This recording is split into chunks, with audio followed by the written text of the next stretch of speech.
कराची में सीनियर वकील शमसुल इस्लाम के कत्ल के मामले पर SSP साउथ महजूर अली ने कहा है कि फायरिंग के बाद मुलजिम ने भागते हुए ये कहा था कि मैंने अपने वालिद का बदला ले लिया। ज़ाती दुश्मनी के हवाले से भी तहकीकात का अमल जारी है।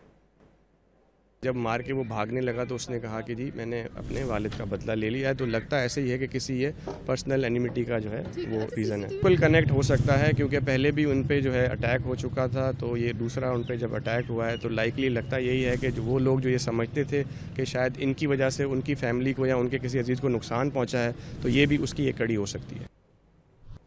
कराची में सीनियर वकील शमसुल इस्लाम के कत्ल के मामले पर SSP साउथ महजूर अली ने कहा है कि फायरिंग के बाद मुलजिम ने भागते हुए ये कहा था कि मैंने अपने वालिद का बदला ले लिया। ज़ाती दुश्मनी के हवाले से भी तहकीकात का अमल जारी है। जब मार के वो भागने लगा तो उसने कहा कि जी मैंने अपने वालिद का बदला ले लिया है। तो लगता ऐसे ही है कि किसी ये पर्सनल एनिमिटी का जो है वो रीज़न है। फुल कनेक्ट हो सकता है क्योंकि पहले भी उन पे जो है अटैक हो चुका था, तो ये दूसरा उन पे जब अटैक हुआ है तो लाइकली लगता यही है कि जो वो लोग जो ये समझते थे कि शायद इनकी वजह से उनकी फैमिली को या उनके किसी अजीज़ को नुकसान पहुँचा है, तो ये भी उसकी एक कड़ी हो सकती है।